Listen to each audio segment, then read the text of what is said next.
Hi everyone. और आप लोग कैसे हो और आप लोगों की स्टडी है वो कैसी चली हुई है। तो आज मैं इस टॉपिक पर बात करना चाहती थी कि क्या एक महीने के अंदर हमारा एस्टेट का एग्ज़ाम क्लियर हो सकता है या नहीं हो सकता। तो देखो, मैं सबसे पहले कहूँगी, सीटेट का एग्ज़ाम हो या एस्टेट का हो, कोई भी एग्ज़ाम हो, वो मैं एक महीने के अंदर जो टेट लेवल के एग्ज़ाम हैं वो एक महीने के अंदर आसानी से क्लियर किए जा सकते हैं। ऐसी कोई बहुत बड़ी बात नहीं है। अब हमारे पास एग्ज़ाम फॉर्म है, वो कभी भी भर सकते हैं, कभी भी आ जाएगा कि एग्ज़ाम फॉर्म की डेट ये से ये है। और डेट भरने की जो टाइम पीरियड होता है वो भी लिमिटेड होता है। और एग्ज़ाम डेट की जो दिसंबर एग्ज़ाम की जो एस्टेट की एग्ज़ाम डेट है वो भी हमारे पास है। और अब भी हमारे पास एक महीना है। एक महीने हमारे पास बहुत है। अगर एक कोई अच्छे से तैयारी करना चाहता है तो वो अच्छे से कर सकता है। और देखो, जो एग्ज़ाम है एस्टेट का अब इस साल होगा, फिर उसके बाद सीधा एक साल बाद ही बारी आएगी। तो अगले साल के ऊपर कोई भी चीज़ है वो हमें नहीं छोड़नी चाहिए।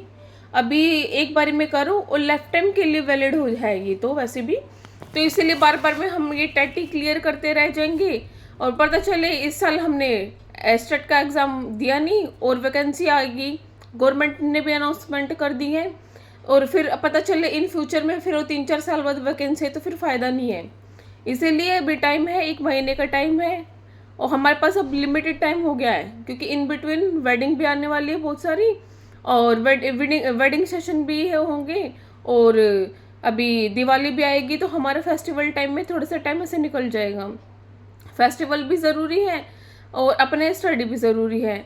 बस थोड़ा सा हम अपने आप को डिमोटिवेट ना हो, और थोड़ा थोड़ा त्यौहार है तो हम 7 से 8 घंटे ना पढ़ाई करके 4 से 5 घंटे करें या 3 से 4 घंटे करें, मगर थोड़ा थोड़ा ज़रूर पढ़ लेना। क्योंकि देखो, अब हमारे पास डेट भी आ चुकी है, फॉर्म फिल होने वाले हैं और हमारे पास टाइम एक महीने का रह गया है। तो इसमें हमें अब ना वेट नहीं करना किसी चीज़ की, और अपने जो टाइम पीरियड है वो थोड़ा सा अपना अभी थोड़ा सा रिलैक्स है तो अभी थोड़ा सा टाइम पीरियड आप बढ़ा सकते हो। मैं तो ये कहूँगी 6 से 7 घंटे अपने आराम से पढ़ो, और एक जो मेन सब्जेक्ट है उसको थोड़ा सा ज़्यादा टाइम दो। क्योंकि देखो, मेन जो सब्जेक्ट होता है ना वो 60 नंबर का है और हमें उसमें 40+ मार्क्स कैसे ना कैसे करके लेकर आने हैं। एस्टेट का एग्ज़ाम है वो अदर टेट के कंपेयर में थोड़ा टफ भी आता है, तो हमें इसे हल्के में नहीं लेना। और अपना जो टारगेट है वो 90 नंबर का नहीं बल्कि 100+ मानकर चलो। अगर हम 90 नंबर का टारगेट लेकर चलेंगे और पता चले हम 77-78 पर आकर अटक गए तो कोई फ़ायदा नहीं, 1-2 नंबर से भी रुक गए तो कोई फ़ायदा नहीं है। अपना जो टारगेट है वो 150 में से 100+ लेकर चले, तब जाके हमारे नंबर आएंगे।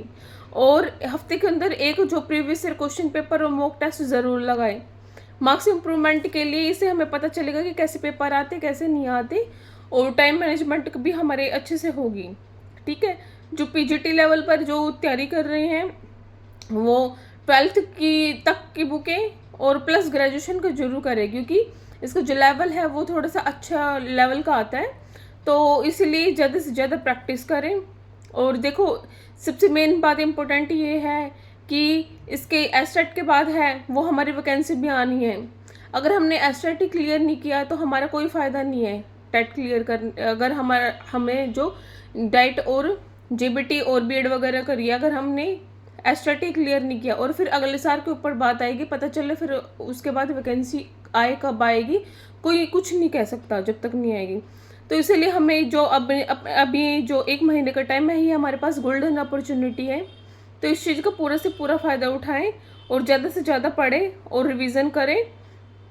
और अपने जो है जो एलिजिबिलिटी है वो इसके लाइफ टाइम भी है, तो इसी साल अभी क्लियर करके अपने आके एग्ज़ाम के ऊपर तैयारी करो।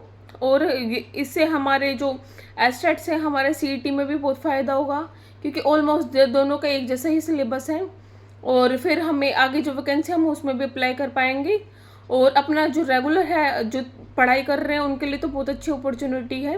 वो ज़्यादा से ज़्यादा अपने स्टडी में टाइम अपना जो रूटीन है वो करें।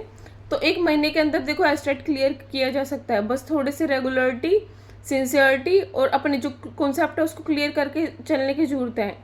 अगर आप लोगों को कोई क्वेरी है तो वीडियो के नीचे कमेंट कर सकते हैं, और जो लोग नए हैं वो मेरे साथ जुड़ सकते हैं।